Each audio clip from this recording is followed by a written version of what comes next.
So the big link that's come out the last few days, I know you'll have seen it, David, as well. Nico Schlotterbeck, I think it's pronounced, the Dortmund and Germany centre-half, left-footed, well-known around Europe. The Liverpool have got a strong interest in this player, are the suggestions. Heard anything on the player at all or links with us?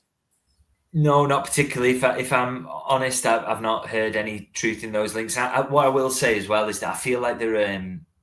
I don't want to kind of get into calling anyone out specifically, but there are a couple of journalists that I think have currently linked Liverpool to possibly every single player who is plying their trade in Germany at the moment, and I just wish people would take that with a pinch of salt.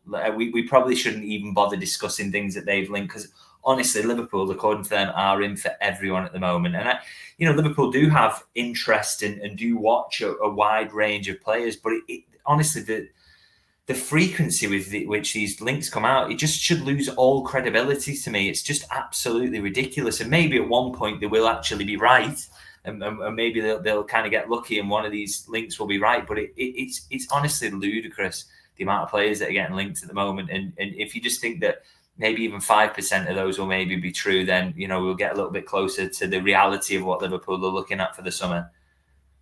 Yeah, absolutely. And I think, to be fair, there were suggestions in some of the articles, let's put it that way, that it might link to Virgil van Dijk. So you almost hope that element has no truth completely. But that was where I wanted to go, because I know you all have seen it. There's the various photos, the videos of Virgil van Dijk talking to PSG's bigwigs, isn't it? Nasser El Khalifi, their president, Luis Campos, their director of football there. And even his comments last night around whoever tells you, about my contract progressions, I don't know anything, they're lying if they said anything more.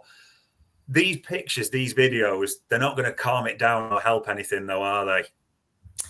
Yeah, but I mean, I don't really read much into that. I mean, Van Dijk has made quite clear, hasn't he, regularly, that he wants to stay at Liverpool. That's his main priority, and those talks are ongoing. So, I don't read much into that at all. I mean, if they were starting negotiations about him coming to PSG, I'm not sure they'd be as blatant as to do it in the Anfield tunnel where everyone can see them, really. So, I wouldn't be too concerned about that. And I think his priority is still to stay at Liverpool. And the fact is, Liverpool know they're not stupid. Like, the idea that they're going to let the best centre-half in the world go to a rival in Europe, it'd just be absolutely insane. And I know people want to moan about the hypothetical aspect of it and get ahead of it and say that they were right or whatever, but I don't think this will happen. And I think you're just wasting time moaning about it if you're saying that he's definitely locked on and he's going to leave now. I just really don't expect it would happen. And I think, and if it does and they allow Salah and Van Dijk to go,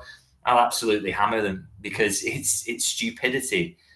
But I just don't. I honestly do not understand this obsession with trying to say, "Oh, it's definitely happening. It's definitely happening." I'm pretty sure I had to read that 1,000 times when Salah signed his last contract. I just think it's ridiculous. And I also had to read last summer that Liverpool were going to get nowhere near the title, and they have absolutely no chance of winning anything. And they're going to win the Premier League at an absolute canter, and they're in a cup final as well. So, I don't understand this desire to kind of grasp the negativity and always, in an attempt to try and be proven right. Yeah, well, fingers crossed. Say that we all know we want them to stay. We'll see what develops with this one. And I suppose that the PSG one, we've talked about potential outgoings, different things recently. Was PSG almost an indicator for you, like at the absolute top level, that we are probably going to win the title? We've got a chance of a double. There's no two ways about it. But there are almost glaring deficiencies, as in we are short a striker. We clearly need a left back, possibly, as we said, defensive cover as well, like a midfielder. It has kind of shone a light of just where there's gap, shall we say, in the team or the squad, hasn't it? Yeah, exactly. This is it. This is a really, really good squad, as evidenced by the fact they're on track for 90 points in the Premier League. And as I say, going to win it. It's an absolute cancer. But they want to be more than that. They want to not just be the best team in the Premier League. They want to win the Champions League again and want to be the best team in Europe. And it's been spelled out there, really, what you have to do to get to that elite level. I mean, as I say, the margins were quite fine. So, they could have won the penalty shootout. They could have gone through in normal time on the basis of the chances he created, but you want to, make sure those margins go in the favour next time. And so I think it's quite clear that there are little bits of tweaking that you can do to this squad, and it doesn't need ripping up completely. Does it? There's clearly a really, really good basis there for success, particularly if you get the contract sorted, which I would expect. But it's all about now not necessarily adding quantity, but adding real quality. So if you get one centre back of top class quality, same with a left back, and then you do similar in midfield and one forward as well. I think you're looking at a squad that is much better, but it's all about identifying the right players, then being the right fit for what Arne Slot needs. But we know Liverpool generally are quite good at doing that, so I think a lot of reason for optimism really that they can kick on next season and be even better. Yeah, we were starting to think about names already because it is strange almost with the season. I seen some tweet and I kind of get it saying that almost after the cup final, it feels like our season almost ends a little bit. And I know there's still a league title to be won, but almost the competitive element. Are you getting that sort of feeling as well, that almost it does feel like this week is going to be defined by Sunday as a amazing week, or it kind of peters out somewhat?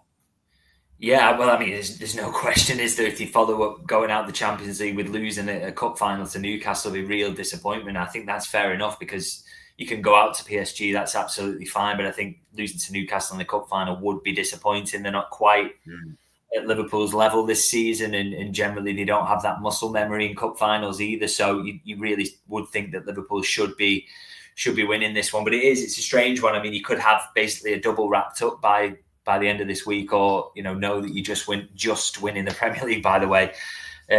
So it's a strange one really. But what I would say as well is that after this cup final, win or lose, I think everyone should really enjoy the running as well, because Liverpool are guaranteed to win the league here, and how often you get to say that with kind of 9 games remaining. So enjoy that, that aspect of it, and there'll be plenty more wins to come as well in the meantime. Enjoy the guards of honour that Liverpool can secure. But yeah, it's strange now with the Champions League gone that Liverpool's, the things that they're competing for effectively end on Sunday, which is very strange. Yeah, it does feel like things are, and then people are going to start to focus on the summer. Just to come in, by the way, I'm absolutely, genuinely blown away by some of the negativity in the comments today on the feed. I mean, the stuff about the ownership, and I just, I totally get. I think there's been times where I think the ownership could have definitely done more, and I think most of my missteps where I would have genuine anger towards them are kind of around ticketing and the Super League and things like that. Some real terrible decisions, I would say, around that. But I mean, the idea that Liverpool are like run by the worst owners in the league. I mean, outside of Manchester City, is there a single other ownership group in this league that Liverpool fans would like to be run by? And I mean, and if you would like Man City's owners, by the way, it's not for me, but fair enough if you don't, interested about that sort of thing. But the winning the league at a canter with ease, having appointed a manager to succeed Jurgen Klopp, and everybody was saying it's going to fail, it's going to go wrong.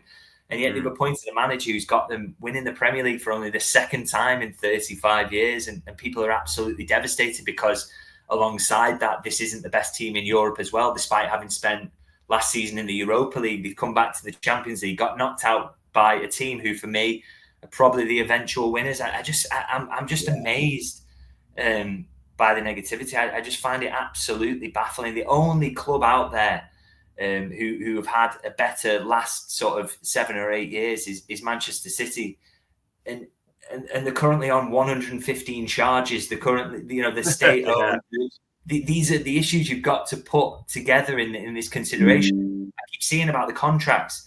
Well, yes, if it doesn't happen, if those contracts aren't signed, we will criticise and we will ask what's going on, how you plan to move forward from this. But you're moaning about something that hasn't happened, and the timing of it is irrelevant. If you get those contracts done, they get done, don't they? And like I say, I find it kind of I just think these people are never going to be happy, and I wonder if you are watching this season and watching your team win the league, which they have not done very often in my lifetime. And still just hate everything about it. What are you doing it for? What's the point of following football? You're not enjoying it. Because even when it's good, you're not enjoying it because, oh, it could have been better. Yeah, it could have been. That's life, mate. That's life. Yeah. As the famous saying goes, here we all are with all our problems at the top of the league and a potential double to make it on Sunday.